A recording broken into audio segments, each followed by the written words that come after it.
Well, hello and welcome back to Push to Be More. I'm your host, Matt Edmundson, and we are about to dive into another deep exploration of what truly fuels the journey of life. And joining me today, I have a very exciting guest all the way from Seattle, LaSean Smith, and we are talking, or from Capercom, actually, I should probably say, and we're going to be talking about his unique life experiences, the hurdles he's had to push through, the way he recharges his batteries, and what he's doing to be more. Oh yes, we're going to get into all of that, but don't forget, you can find all the detailed notes and a complete transcript of our conversation over at pushtobemore.com. And whilst you're there, if you haven't done so already, sign up for the newsletter, because each week we will send you the shows, the insight, the links, and all the goodies direct to your inbox absolutely for free, which is amazing and cool. So make sure you get a hold of that. Now, this episode is proudly powered by Orion Media, the magic behind the scenes that lets entrepreneurs and business leaders like you and me amplify our voices by hosting our own podcast. But you might be thinking, why on earth would I want to start my own podcast, Matthew? Are you insane? Well, let me tell you, my podcasting journey has been nothing short of transformational. It's not just a fact that it's a great marketing tool, but it's about creating community, connection, and amplification. It's given me a platform to celebrate my customers, my team, my suppliers, and I've created a ripple of impact, I love that phrase, far beyond what I could have imagined.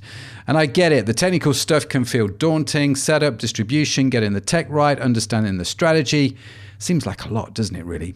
And honestly, who on earth wants to get tangled up in production? Certainly not me. And that's where Orion Media steps in. They are the backstage crew, the experts that make sure your show goes flawlessly. You get to do what you love, which is engaging with incredible people, having meaningful conversations, and Orion Media takes care of all the nitty-gritty details.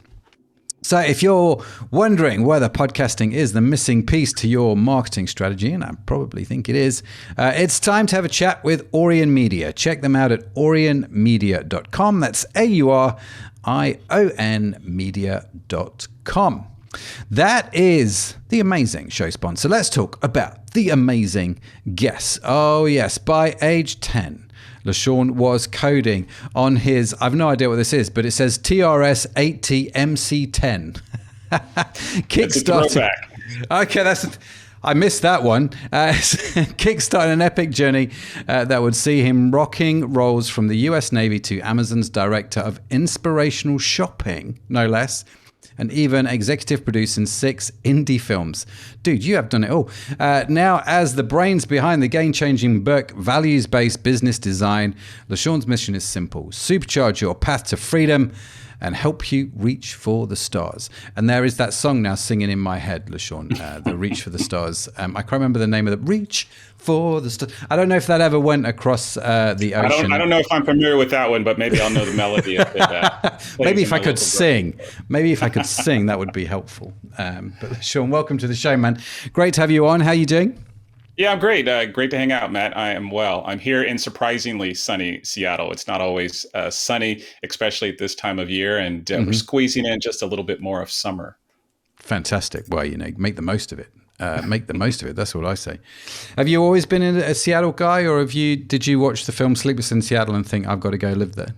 I said, I got to go hop on this plane. No, I have now lived in 11 cities. My dad was in the military, so we moved around a bit as a kid. And then that kind of gave me the bug. And so I've moved around for school and business. And I came out here years ago. I got recruited to work at a software company.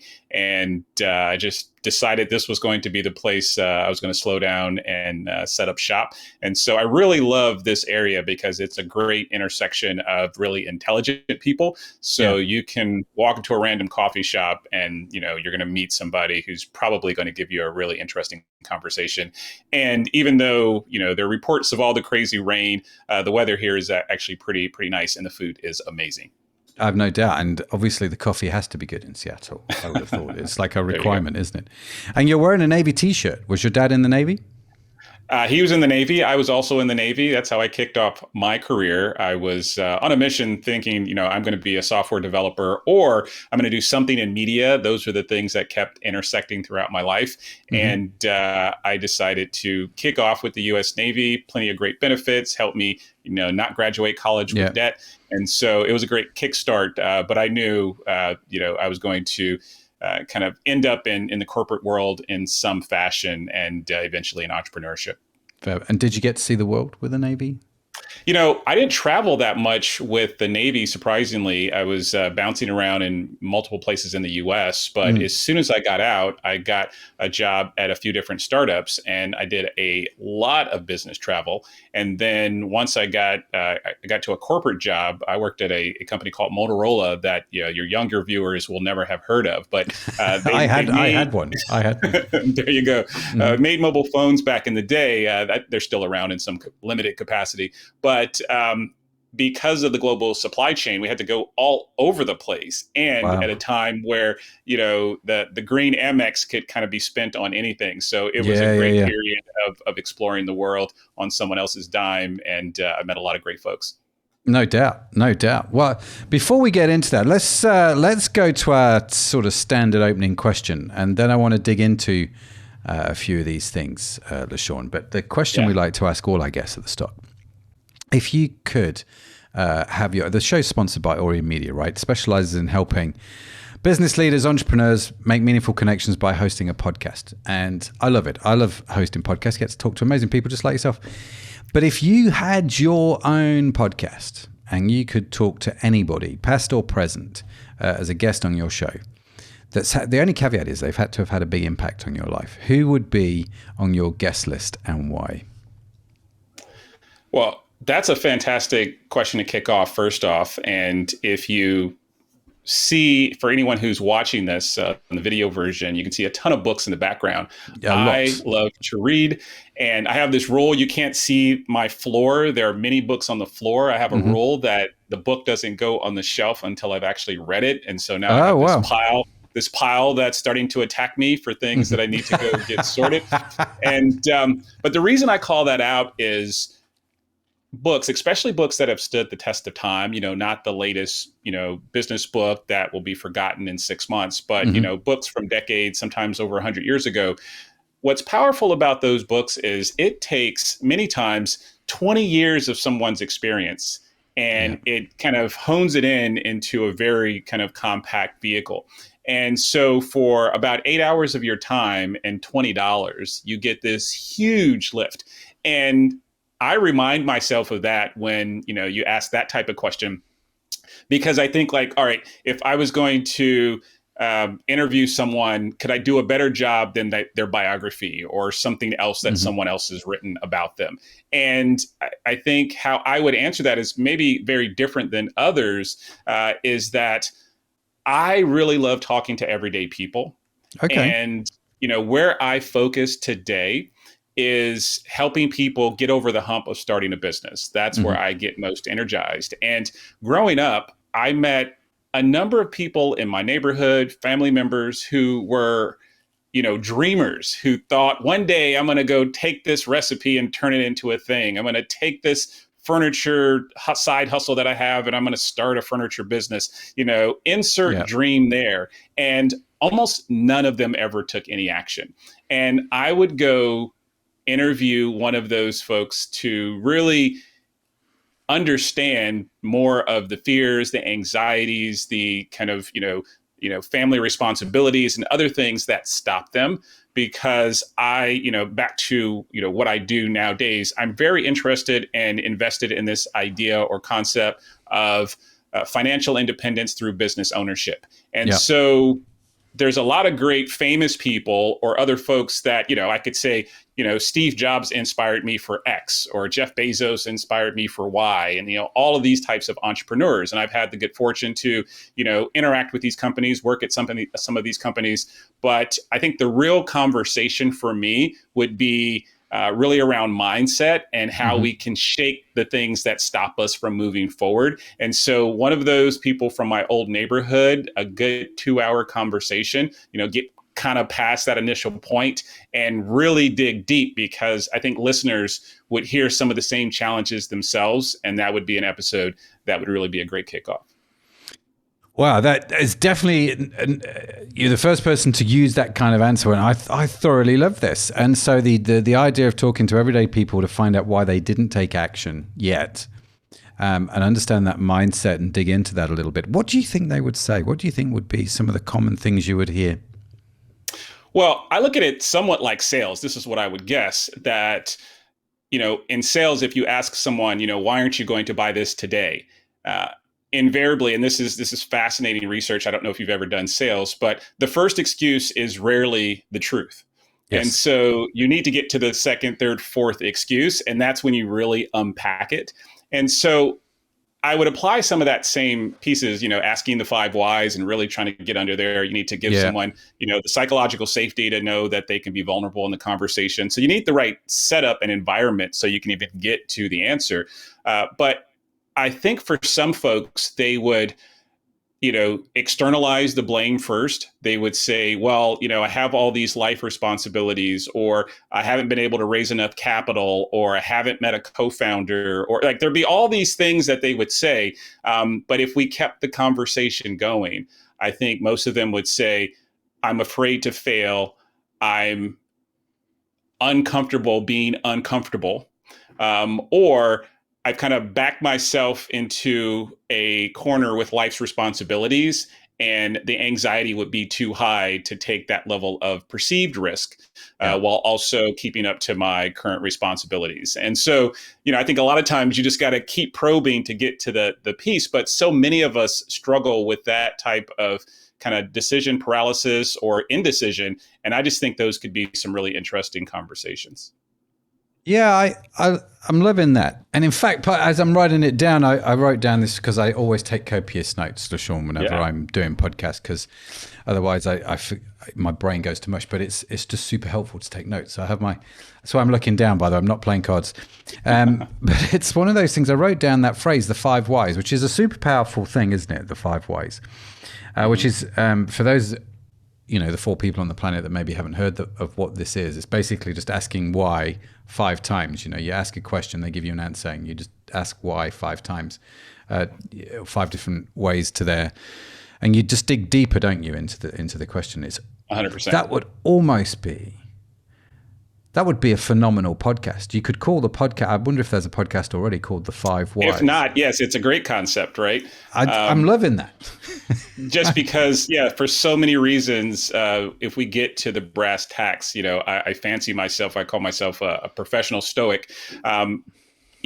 Mostly if we worry about the things we can control, we're going to be able to move with more intention, and our actions are going to yield better results. If we, keep thinking in our head or with people around us about things we can't control, we won't get much done. And if you use that 5 whys framework, I think many times after the first few answers, you realize, the real blocker is probably inaction on your part, not some external factor. Even though that might be a challenge, it doesn't mean it can't be overcome. That's right. That's super powerful. Where did that, the professional stoic mindset, where's that come from for you? Was that something you grew up with? Is that a military thing? Is that something you got from your folks? Is that something you read in one of the 40,000 books that seem to be behind you on the bookshelves? Where did that come from for you?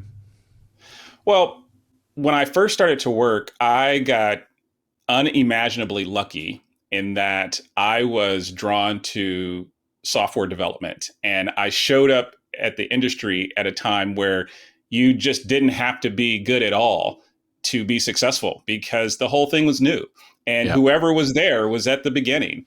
And through that process, it was weird because I just assumed, well, this is what work is. You just kind of find this thing that you enjoy, and then people pay you great money for it. Like, it was just kind of a very naive way to look at the world. And as I explored more, interacted with more people, what I really realized was, number one, how fortunate I was, but number two, how I had fallen into a world where I didn't have to chase status. I didn't have to worry too much about, kind of what people might call politics. I call it people friction, but all the people dynamics of interacting with other humans and effectively asking or navigating permission to get to the next stage. And it was something that I was just shielded and protected from. So a lot of great privilege in where I started my career. Sure. And what I kind of came to the realization of was folks who were spending brain cycles, sometimes, their time, their money, kind of navigating these status games, these kind of weird things that don't get any real payoff. They didn't seem to be winning, right? They're kind of just spinning their wheels. And so I took a step back and say, okay, let's put my luck aside. How would this be more repeatable? And I really just started to seek out different types of philosophy. I found Stoicism, and I just started to think about how can you think about some of the principles of Stoicism in the context of your professional work life and your career. And, it's like, I look at this as like so many things that are very obvious. If you say, how do you have the best body in the world? Defining the plan is relatively easy, right? It's, you have to have some type of consistent workout, and you need to have some type of decent diet. The hard part is like showing up every day and like executing that plan. And so when I think about professional stoicism at its core, it's about kind of compounding something you can control every day or every workday, and not getting caught up on like, oh, this new industry trend is happening, I should chase it. Oh, if I do X, so and so is going to give me a promotion. Oh, I can't quit this job because I have all this political capital built up. I just look at all of that as it's just silliness. And the more you can get rid of those types of concerns, the more you'll be in control of your destiny. And you kicked off a little bit of my background. I value personal freedom almost over every other thing I would get out of, any type of working environment. And so as a result, I use that as a razor. And, the last thing I would say is I believe everybody should have some type of personal North Star. And over the years, I've continued to refine mine. I've got it down to 6 words, 3 sentences. Know thyself, make things, and stay free. And the reason I believe we should have a very concise, short North Star is we're always going to be distracted. We're going to get good at things, and people are going to ask us to do things that maybe we're great at, but we should not do, things that are going to not give us positive energy. And if we have some type of constitution, it can serve as almost a decision rubric to help us like not break into jail and not let the inertia of our careers kind of take us somewhere that's likely not going to be where we really want to go. Well, there's a lot there, but there's an awful lot there. Let's dig into this a little bit. Let's start with the phrase you used. You were unimaginably lucky, which I thought was a great phrase in your working career. And you obviously experienced what you phrased was a lot of privilege in that arena.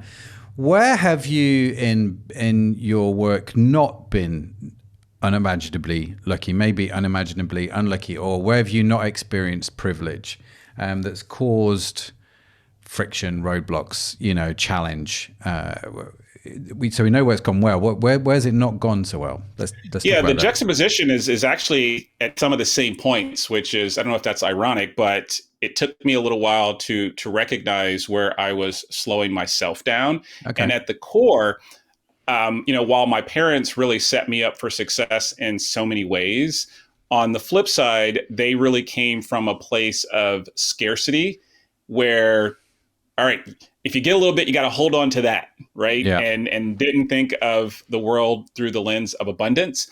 And so there were many times where, I stayed at a job too long.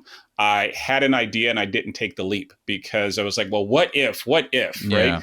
And it's just such a silly thing. And to make it more tangible, I've started 4 businesses. 2 failed horribly. 1 was effectively an acqui-hire. The 4th was sold, and now I'm on my 5th that I've been running for about a year. And so through that journey, on that 4th business, where I actually got a liquidity event, made some money, kind of really reshaped my position in life, I had a job in a corporate software company, and I made decent money. We had what's called restricted stock units, RSUs, and these are like stock grants that they give to employees, and they drip them over 4 years or 5 years, so you don't quit. And at the time, I don't know exactly how old I was, but kind of early 30s ish, and I was so stressed about quitting this job because I had about $250,000 US in these RSUs. Oh, wow. And I was like, if I quit, this wasn't like, any crazy money, but to my little world, it was like, I can go buy a piece of real estate, or I can go do something else. And so I was like, if I quit, and when you quit, those go to zero. Right. So any of the options that have not vested, they go to zero. And so I just had this number stuck in my head. I was like, $250,000. And I just couldn't let it go psychologically. And finally, I found the courage to quit, start this business. And I remember a day we had a wire come in, and my bookkeeper, she said, "Hey, you want me to move some of this cash into the savings account? You don't want it all in the checking." And I said, "How much is in there?" And it was $700 and some odd thousand, right? And this was just a few months. It's less than 6 months after this business started, right? So it was so interesting. I was like so paralyzed by this fake number that was in some web dashboard that I would log into. And it's like, your future is, has to be at this company because, you don't want to lose this 250. And a few months later, enough value was created to make that a moot point. And so that's been, I think, the common thread for me, where I haven't viewed the world through the lens of abundance. And so I've left opportunities on the table. And that's part of the reason why I'm so energized with what I do now is one, I have a very different mindset. And two, I'm like on the hunt for folks who are maybe 2 steps before my path to kind of help them navigate some of those challenges themselves. Wow. As you're talking, LaSean, I'm thinking there's an old story. I don't even know how true this is, but there's a story that I was told that I remember very well about how they used to trap monkeys in the jungle. And they would hollow out a coconut and put a hole in the coconut, which was just big enough for the hand of the monkey to go in. Right. You put peanuts in the coconut, and the coconut's tied to the tree. The monkey would put their hand in, grab the peanuts, but it couldn't get its hand out whilst it had hold of the peanuts. Yes. And the analogy is obviously simple. It would refuse to let go of these peanuts, and the monkey was trapped. And then obviously the villagers could kill the monkey and eat it. And the analogy was very straightforward. If you hold on to peanuts, you can get trapped in life, can't you? And it's, as you're talking about the story, as you're talking about your story with the share options, this is what I'm thinking. This is the story in the back of my head. But then the other part of my brain is thinking, it's still $250,000, right? Which is, it's not an inconsiderate amount of money. So what caused you, what was your thought process in saying goodbye to that? Because I'm assuming you didn't have that and the 800 grand or 700 grand in the bank. You had to give up one. You had to let go of the peanuts, take your hand out to get the other. Would that be a fair? Oh yeah. I mean, so first off, I maybe had 20 grand saved up, right? So there wasn't a ton of runway when I quit, and it was guaranteed the $250,000 was going to zero. It wasn't a hypothetical. When I resigned, and at that day, those options would now be worth $0. And so I was going back and forth, in this indecision, but what really made the leap for me was realizing that, number one, I had gotten lucky multiple times, kind of showing up to the party early. And, I work in technology, and I imagine this happens in certain other industries as well. But, I showed up in the early days of the PC, then the early days of what would be kind of the .com or Web 1.0, then Web 2.0, kind of the phone era, like these different inflection points. And so I'd seen this on the PC and the website, and I just saw this inflection point, that the mobile phone was going to be huge. And what I learned from those previous failures, I told you I started 2 businesses that didn't work out, was that mostly I just had the wrong approach to customer development and my operational model. but Right. my thesis on kind of the customer pain point was pretty sound. Yeah. And what I wanted to acknowledge was, if you show up to the party early, you have to be really bad at your job not to succeed. And I looked at that and I was like, this is the next hockey stick. I have to show up to this party. And that's what really gave me the justification to go move. I was like, listen, self, even if you suck at this, you don't execute well, you're just going to go get another job. But all these lessons are going to bridge whatever dollar amount you're leaving on the table. And this is kind of the calculus that I kind of talk myself through. And, kind of the regret minimization framework that you probably heard of, where it was like, I knew it would nag at me like over the years if something that I had this much conviction was not, moved, taken with any action. Fantastic. Okay. How old were you at this point? I think I was 30. I think I was 32, 33. I sold that business around 35. And so, that's another thing, right? I didn't make my first $1 million until that point. And looking back, it was like, I could have done this at 25, right? I just didn't have the right courage. I didn't have the right skills. I didn't know how to interact with people. There's a bunch of vocabulary that I didn't know. I did a horrible job when I sold that business on the tax side. Like, there's all sorts of things where I just kept getting it wrong. And the reason it still worked is I just showed up at the right party. And I think for so many of us, you're playing the game on hard mode. Like, when I hear someone say hey, LaSean, I want to start a bakery. And I'm like, I don't knock a bakery. I love going to a great bakery.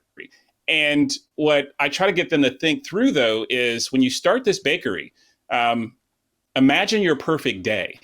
And for many, they describe, inventing all these recipes and kind of spending time on Instagram, showing the world all these things.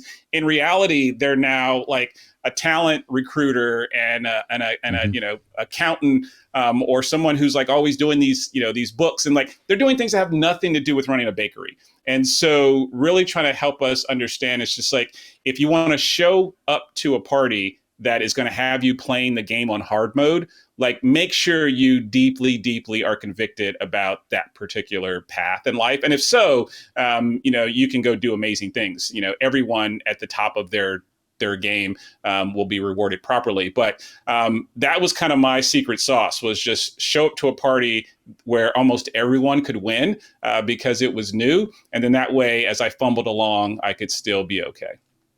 So what sort of parties, if you follow your analogy, what sort of parties are you looking at now? Or if you were starting today, what would you be looking at? Yeah, there's a lot of talk right now about AI, and I think it's a bit of a misnomer. I've spent, years on the software engineering side talking about and building computer vision products and AI and machine learning products.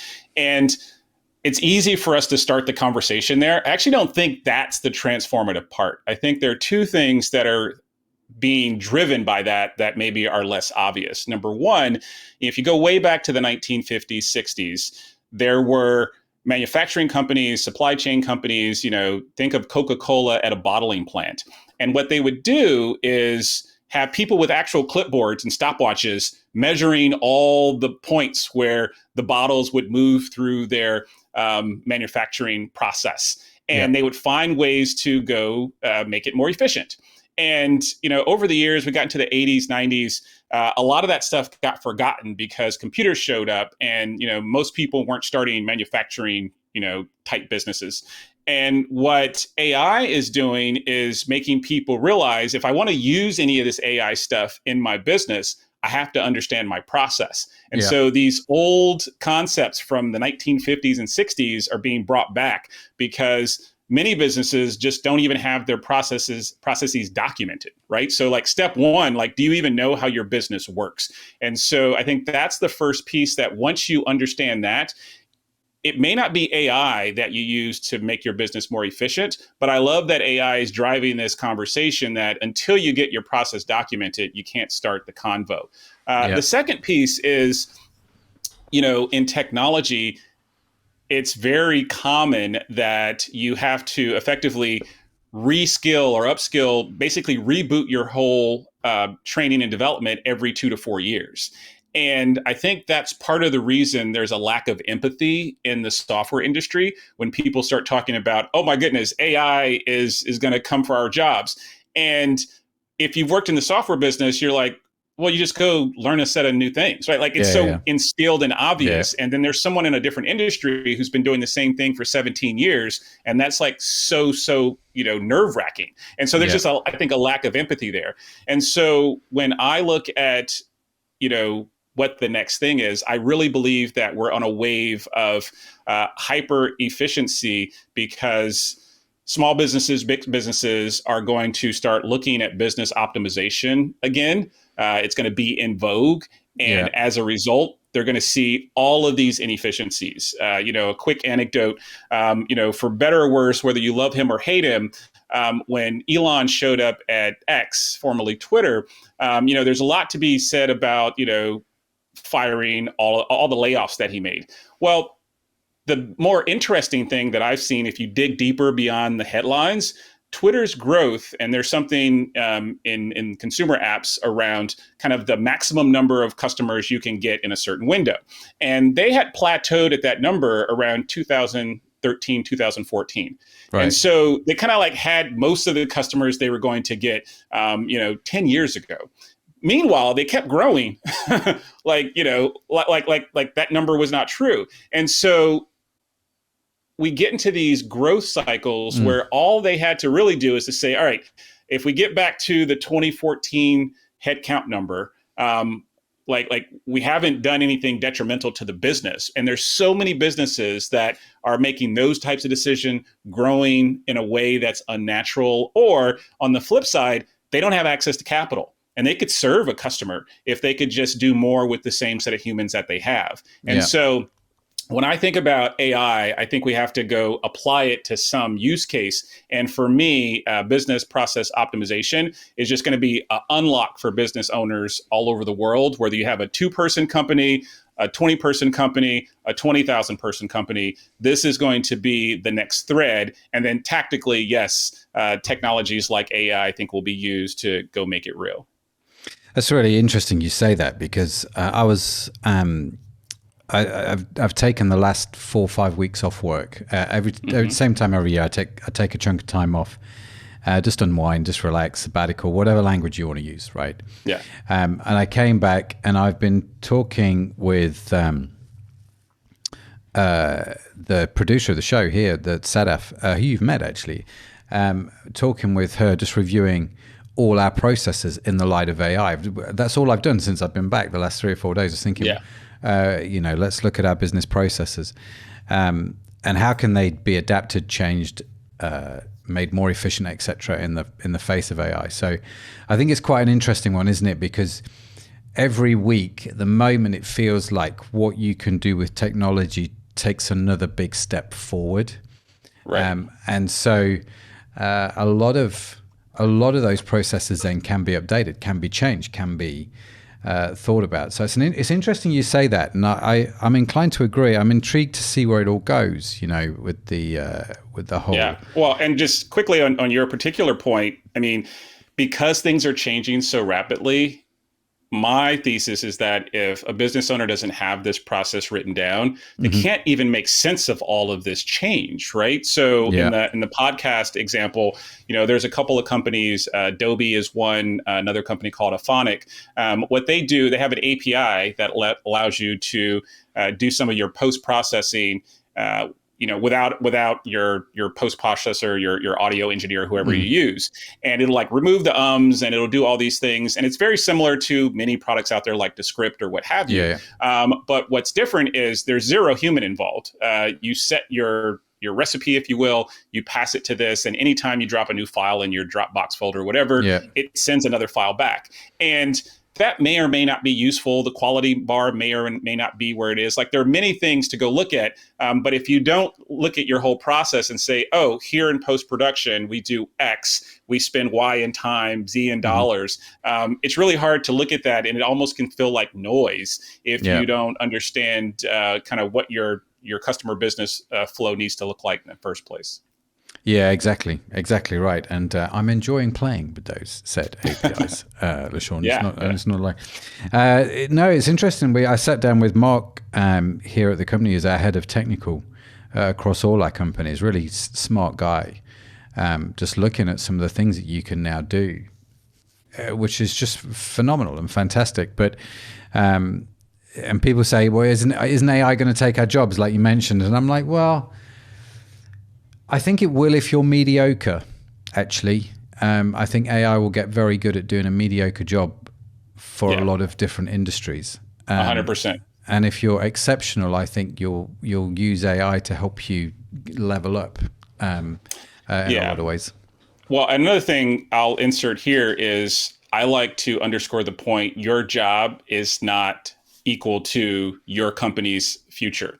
So I believe AI will make quite a few companies go out of business. Mm-hmm. That does not mean that people who work there will be out on the street without a job. I think they will, find other places to work that maybe are more enjoyable. More businesses will be created. But I think the anxiety of the logo that I work for might go out of business, therefore I won't eat. I think that's something to kind of decouple, because many of those companies will just ignore these changes and they will go out of business. And so, no job at that company does not mean no, kind of positive future for someone who no longer works there. And that, I think is sometimes hard for people to conceptualize. Yeah. Like, I've been working here 7 years. If I don't work here, where? Like, to your point, if you're amazing, especially you're leveraging these tools, there are going to be plenty of options for you to consider. And so just having the right mindset that today's employer may not be your employer, 5 years from now, just getting comfortable with that, I think is really important. Yeah, it's very freeing, I think. And like you say, dealing with the stress of that now, super helpful. I'm curious, LaSean, I mean, just switching gears slightly, because I feel myself going down this rabbit hole, because I find it fascinating and we could spend so long on it. But just sort of switching gears slightly, what do you do personally to sort of recharge your batteries? How do you, I mean, obviously you read. I mean, if you're watching the video, you can see that you read, you've got a shed load of books behind you. But what else do you do? Or is that it? Are you just an avid reader and worker and that's your life? But are there other things that you do to sort of stay sharp, to keep your batteries, tip top? Yeah, for me, it's two things. The first is going to sound silly. It's food. And that's not silly. That is genius. That's what that is. It's my, master screwdriver, like the first tool that I reach for, whether it is I need to go to a restaurant by myself, I need to go catch up with friends I haven't seen, I want to go meet someone for the first time, whether it's a high-end, omakase restaurant for sushi, or it's a fast food place that, is super convenient. There's usually an answer in food for many of the social questions that I'm trying to tackle. Mm-hmm. And I find myself, even when I don't want to, I got to hop in the car and I live in Seattle, the whole place is built around a big lake called Lake Washington. And I live on the east side of the lake. And if I want to go downtown, I have to drive the 17 minutes across the lake. All this sounds silly when I say it out loud, right? It's well, LaSean, that's not very much effort.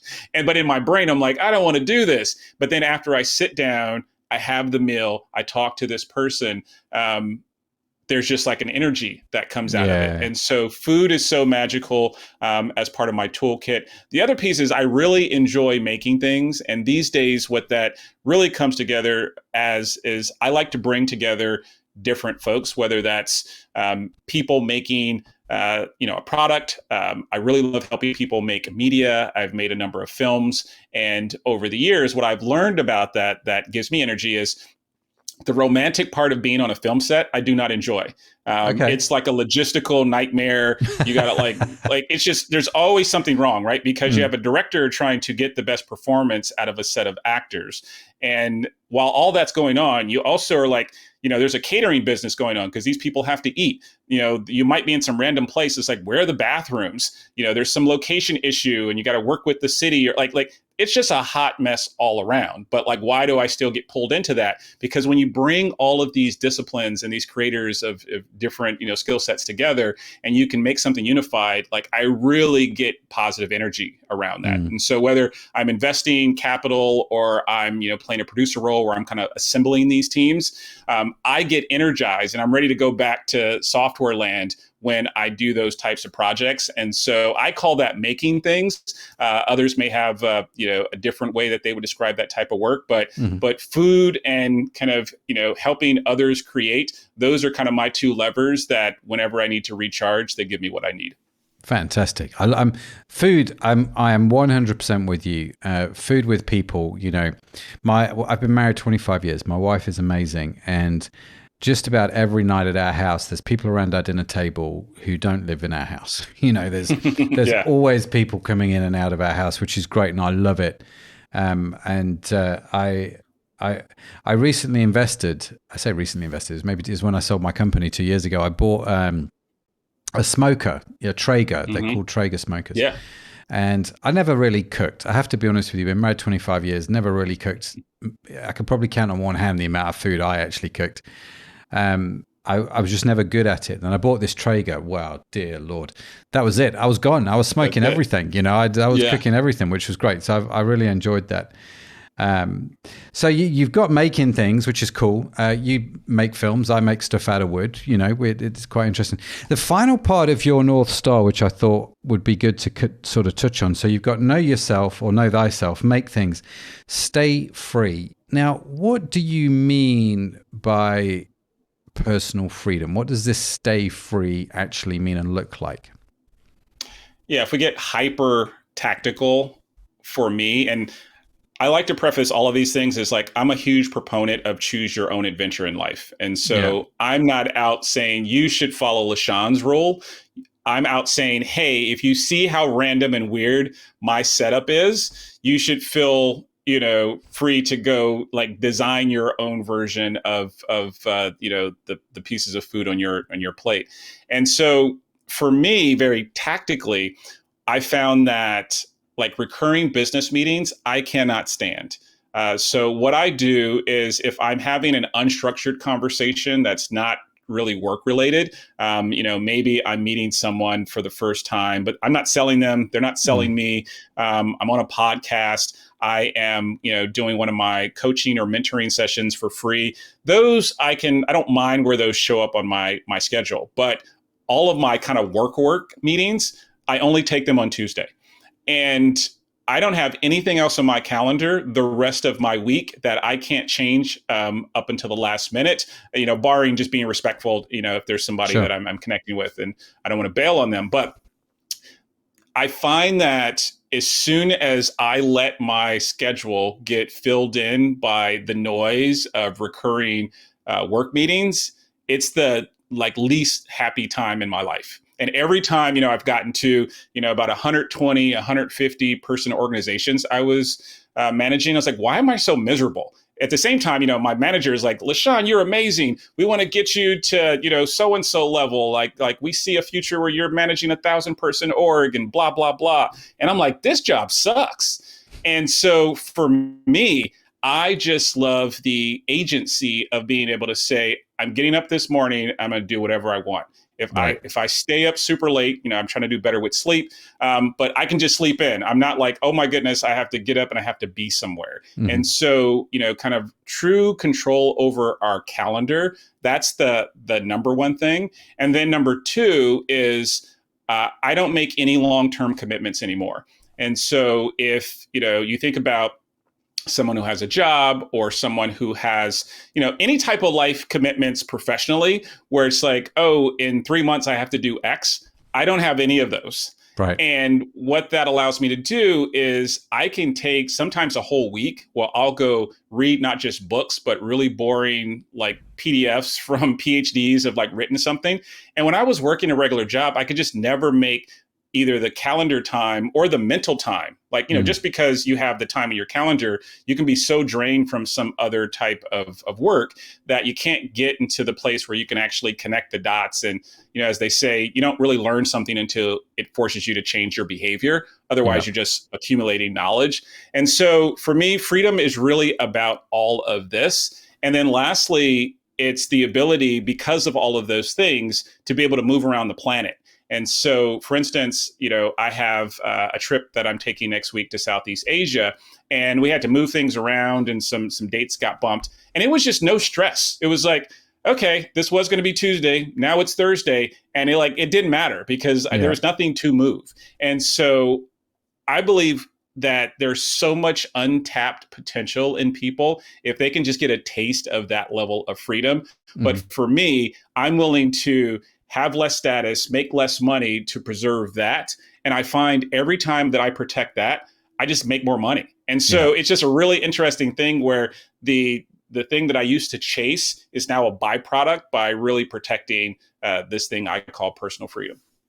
That's a really interesting point. I had a business partner in the company that we sold, and he made this point clear. It's where I learned it first.